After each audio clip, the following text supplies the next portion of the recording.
Welcome. I'm Cat Doc.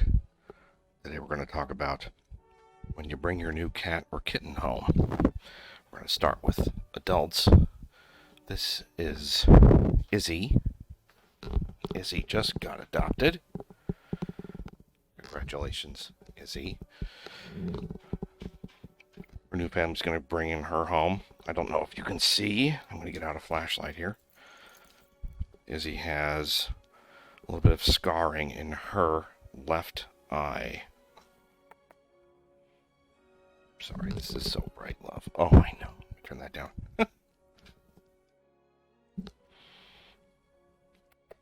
Yeah. A little bit of scarring on that left eye. Some cloudiness.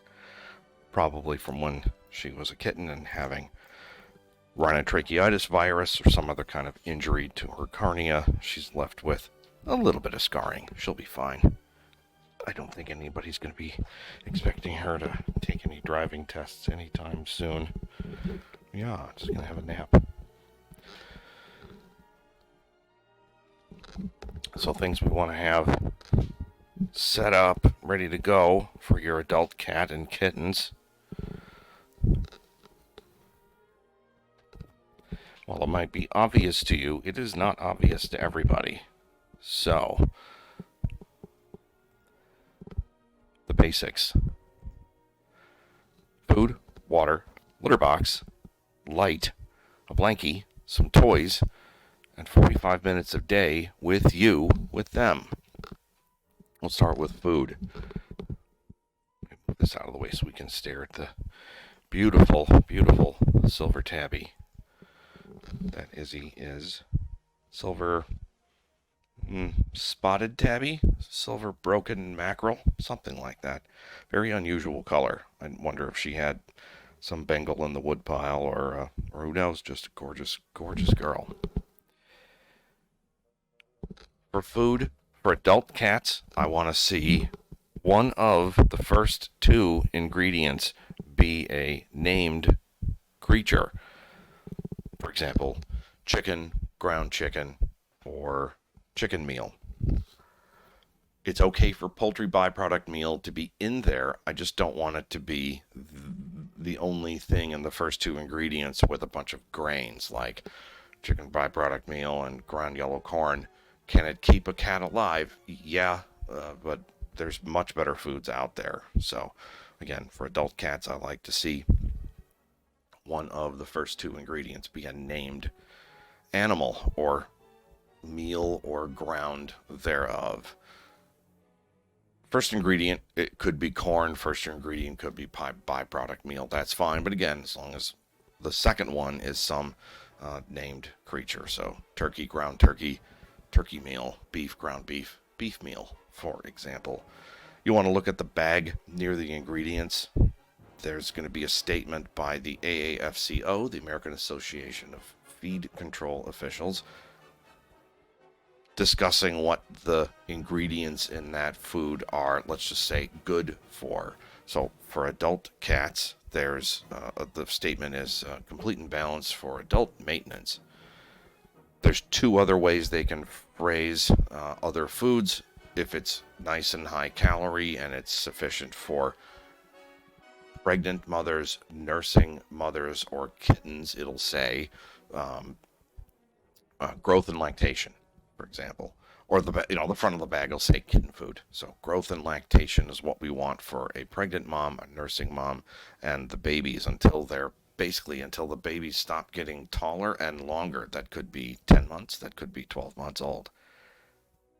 A third kind of statement from AFCO, some of the really high-end foods, they'll get a claim on there that says that it's complete and balanced for all life stages. That means lactation and nursing and pregnancy, growth for kittens, and adult maintenance. So again, for an adult cat, you want complete and balanced for adult maintenance or all life stages. For a kitten, kittens are a little different. For kittens, I want the first ingredient to be a named creature. So chicken meal, ground chicken, or turkey, ground turkey meal, for example. I really want, if it's just a kitten food, I want the first ingredient for to be a named creature, and that bag will say uh, growth and lactation or all life stages. Water should be fairly obvious, but some folks don't know. A little water dish with a couple of cups of water in it. Doesn't need to be filled to the brim. Young cats and kittens are going to be running into it, running over it, running through it. So, not filled to the brim is good. Well, Izzy's demonstrating a little cough there. Oh, sweetheart.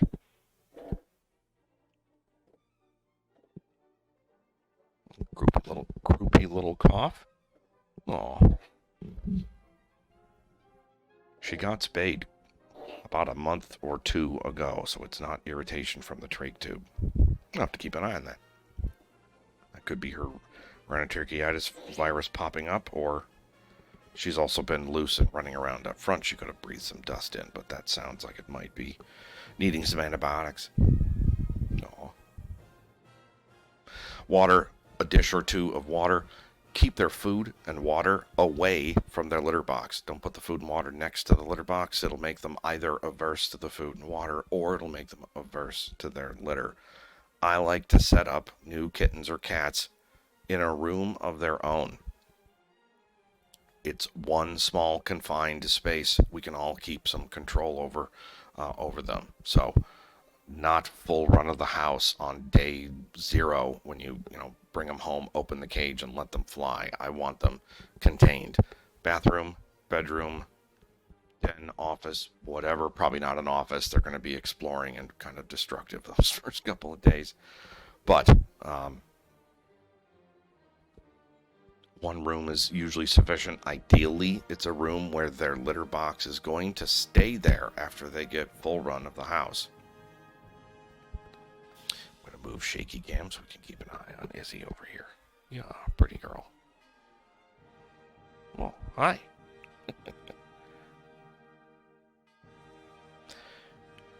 Yeah, she's already exploring. She's going to explore the cart, see what cords she can chew before she goes to her new home. What's she doing, JC? Yeah.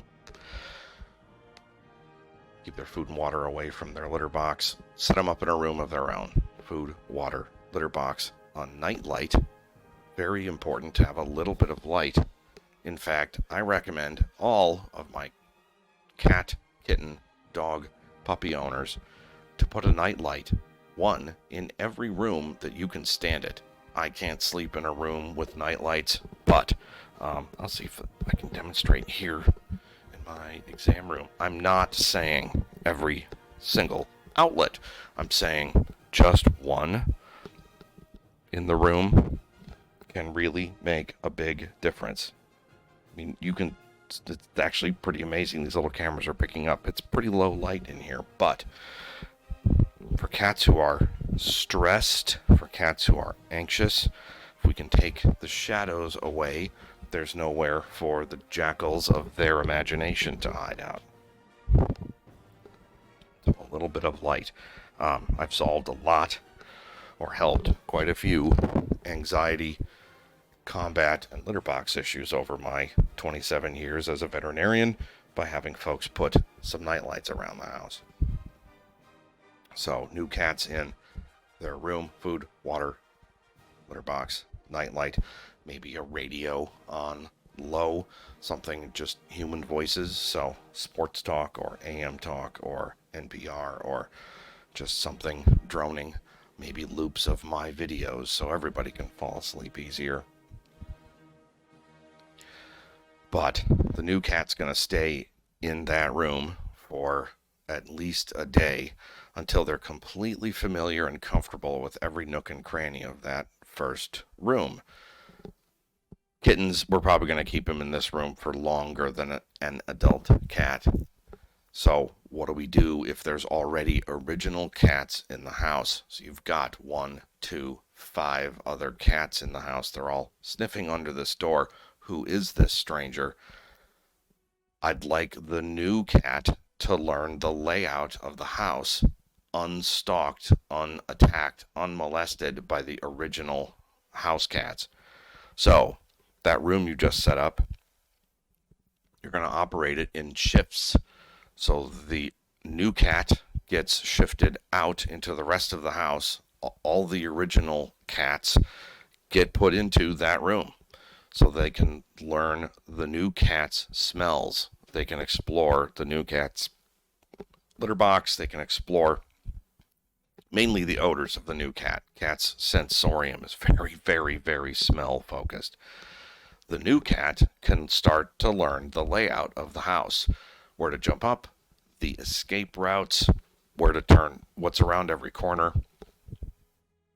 I don't want them wandering a house stalked by an angry original cat and they have no idea where to go. They have no idea where to go except for, pell-mell running somewhere dangerous or somewhere where they're just terrified and cornered. Again, I want the new cat to learn the layout of the house, the rest of the house, unbothered by the original cat or cats.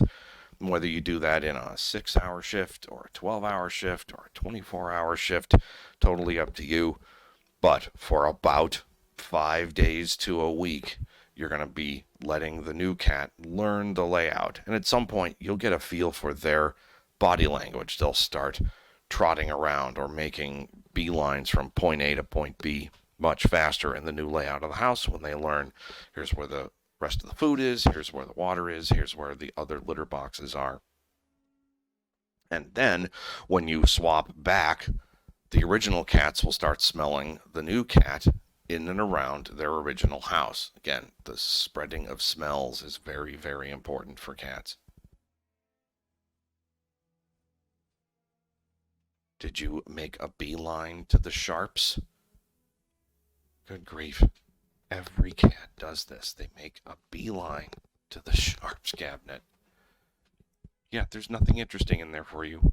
And now you're going to crawl inside all the cables by the computer. This will be interesting. It might be a very short video. What are you doing?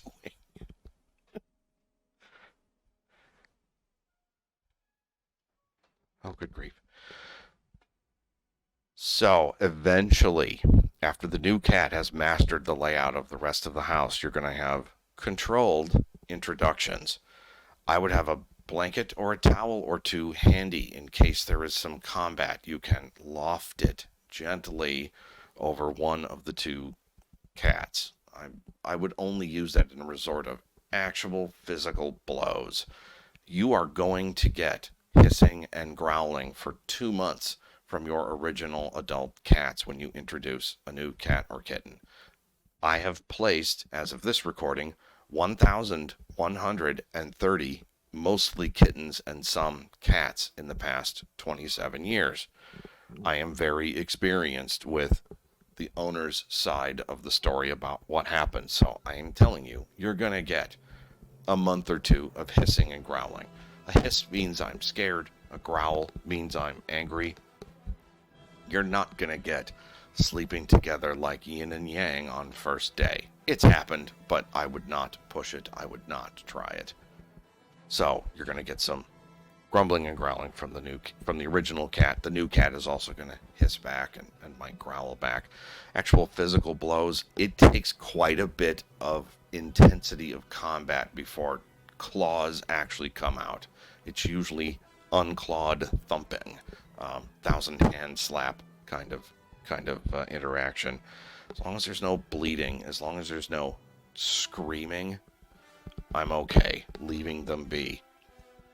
If you need to, again, maybe have a towel or a broom, just a physical visual barrier between the two. I'm not saying hit anybody with the broom, but a piece of a collapsed down box as a visual barrier between the two cats, or a broom in case you need to very gently sweep somebody out of combat range. Most folks don't have a problem. You're going to get some hissing and growling. The new cat is going to skulk around the layout of the house. The original cats are going to be 2 feet behind them, crouched down, just sniffing them and watching them. They'll be growling at each other from across the room. Again, a couple of months later, unless there's bleeding combat or elimination of urine or feces by one or the other because they're so angry or so terrified, That's extremely rare unless you get some extreme reactions like that. I would just keep an eye on them. And then when you can't supervise them on this first interaction, then separate them. Put the new cat into their original one room that you set them up in. Then everybody can get a good night's sleep and think about it. So eventually you'll slowly introduce them. Kittens, pretty much the same thing as far as introduction. You just got to be much more vigilant watching the kitten explore the house. There's a lot of dangerous places for a little tiny kitten that they can get up into or on or under. I'm thinking up into reclining furniture. I have lost patience to reclining furniture because folks weren't aware that they were up in there, and it was either it's usually kids, friends of the family who don't know. Some dudes like to whack the handle on recliners and make them collapse down fast. If you have reclining furniture, you should always have an eye on your kitten or maybe your cat as you slowly recline or de-recline. Put it back to normal. Be careful with recliners. Have an eye on your cat. Yeah, you exploring his? Hi. Oh, you're so cute. You have a very lucky home coming tomorrow. Oh, what do you think, JC? That good advice? Yeah. Oh. Am I boring you to sleep, JC? Yeah.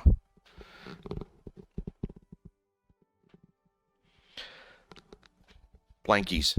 If you have carpeting, great, that's fine. If there's furniture in the room, that's fine. But if it's a tile, cement, ceramic, if there's no insulation on the ground, put something down for them. This might be obvious to many of you, but I have had patients, some sad stories. Let's just put it that way. Give them something comfy to sit on or stand on. Fleece blanket, a towel, a cat bed would be ideal, but something for them to just not sit on the cold floor, having it sap their energy away. Toys should be obvious, but yeah, have a bunch of toys in the room with them, and that 45 minutes a day, very, very important. There is a huge difference in the sociability of adult cats who have had 15 minutes a day spent with them versus 45 minutes a day. I don't mean 45 minutes of corporal cuddling where you are smothering them with affection and attention. I mean with them. In the room with them and playing with toys with them is perfectly fine. You can just sit on the ground, sit on a piece of furniture, lie on your belly and surf the web. Just present in the room with them is fine. Ideally, you're tossing toys for them or interacting with them with something like a cat charmer or a cat dancer or laser dot. That's fine. Interactions are best, but just if they're exploring the room and they come up and sniff you and you don't even move or you don't really bother them, especially if they're starting off very skittish or anxious, just don't flinch and just sit there and kind of ignore them or just watch them, and they'll learn that, okay, that person's not a threat. They can keep exploring the room. But again, 45 minutes a day. I would love for that to be sleeping next to you, napping next to you, just getting gentle, caressing type petting. So let's see if I can demonstrate on JC here. It can be soothing to cats to just have a little finger stroke starting at the bridge of their nose and just going up over the top of their head, rubbing their ears gently. He doesn't like it because that's where we give him his medicine, but gentle. It doesn't have to be rough. It doesn't have to be vigorous. You don't have to get them all fired up. They just need to feel safe.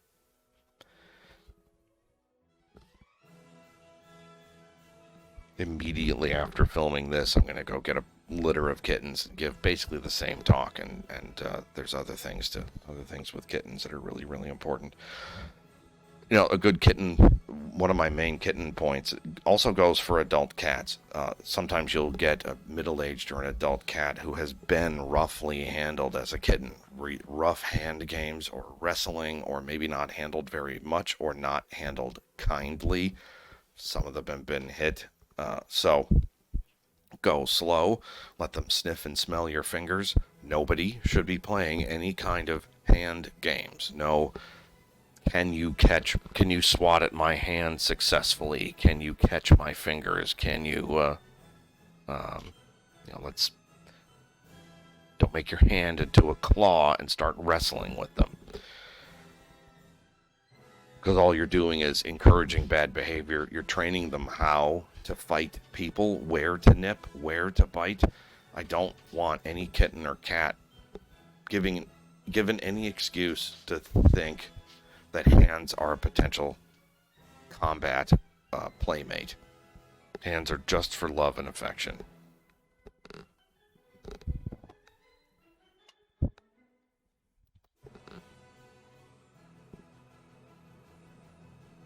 You can explore, yeah.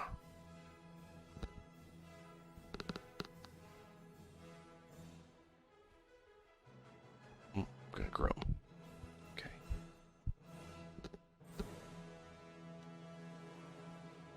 I know, shaky cam is squeaky, isn't it?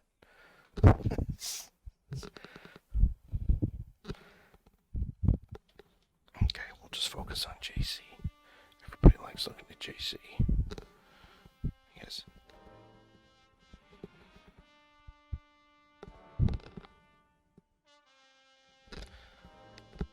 I have a list of notes here, too. Let's do that.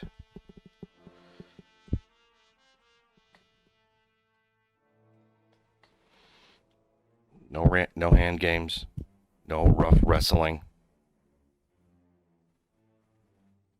Oh, that's an important one. Hiding. A lot of new kittens will hide. A lot of new cats will hide. What do you think, baby? Oh, pretty girl. Yeah. I don't want them hiding. I don't want them to get away with hiding. For kittens over 5 or 6 months old, lure them out. Use a laser dot. Use something to lure them out. You can use food like canned food or churro treats. Use something like that to lure them out so you can interact with them. Ideally, bedrooms are not the best when you set up a new cat because a lot of them will just hide against the wall or up in the dead center of the bed where no person can reach them. I don't want them to get away with hiding. I want them to come out and interact. Kittens especially. I hear folks, I've heard it untold number of times where people say, oh, Alex is just hiding and we're just going to wait. When he's comfortable enough, he'll come out and interact with us. I'm saying no. I'm saying gently, calmly, go get them. Don't let them get away with hiding like that. If you're a little concerned, put on some gardening gloves or thin leather gloves and reach in and gently, you can either scruff them. Ideally, we're luring them out with toys and treats and food, right? But if they aren't coming out for that, just go gently scruff them, bring them out, and just hold them in your lap and pet them and make them feel safe and comforted and comfortable. Again, ideally, I wouldn't set them up in a bedroom where they can just stay out of reach of everyone. Cats, same thing. I don't know that I would be reaching into an angry, growly cat. That's a completely separate video if we're talking about ferals and trying to tame a feral down. That's a long process. But yes, they will come out of hiding. They will start exploring the room. But the I'll just wait until they come out and want to interact with me doesn't usually work as well as just going to get them, playing with them, having pleasant interactions with them, and they'll calm down and come out much sooner. Again, especially with bribes, those little churro tubes or canned cat food, canned kitten food can really be a good bribe. If they hear the sound of your footsteps, they hear a tin can opening, you're making Pavlovian associations with humans mean maybe gushy food, humans mean maybe good times. The keyboard. How did you find the keyboard hiding in the room? Oh my goodness, cat. Yeah. You exploring. You exploring.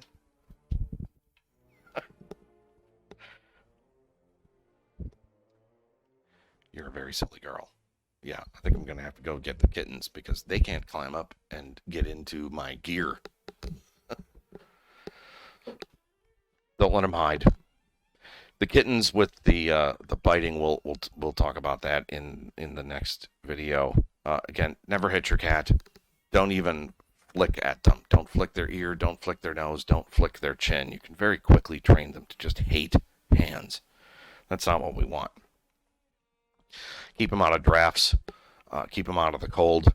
And I just don't want anything scaring them. So, if you have them in the laundry room, be mindful that the spin cycle can get out of balance and turn into quite the thunderous monster stomping around the room. I don't want to terrify them on the first, day or week that they're with you. So be mindful of what scary noises, scary smells, scary vibrations can be in or near the room that you're putting them up in.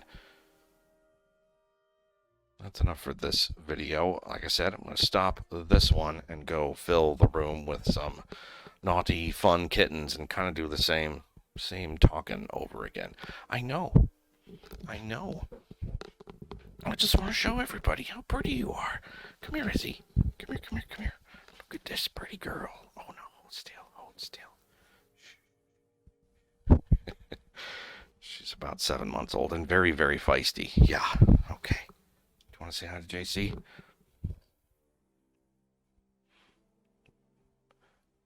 Have fun in your new home, Is. Oh, she just spooned up with JC. They've hardly spent any time together. Oh, that's so adorable.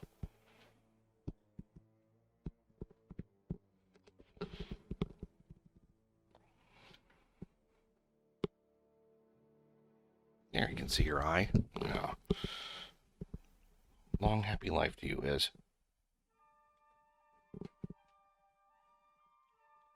Oh, that's very, very good. For her JC doesn't mind. She just chose him as a buddy to curl up with. I don't know that I've seen them hang out together before. That's super sweet. That's a nice old man you are, JC. Yeah. Let's see. Shaky cam. Oh, pretty girl.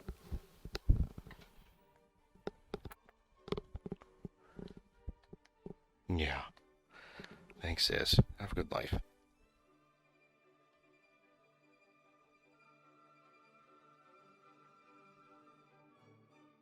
Oh, bath time.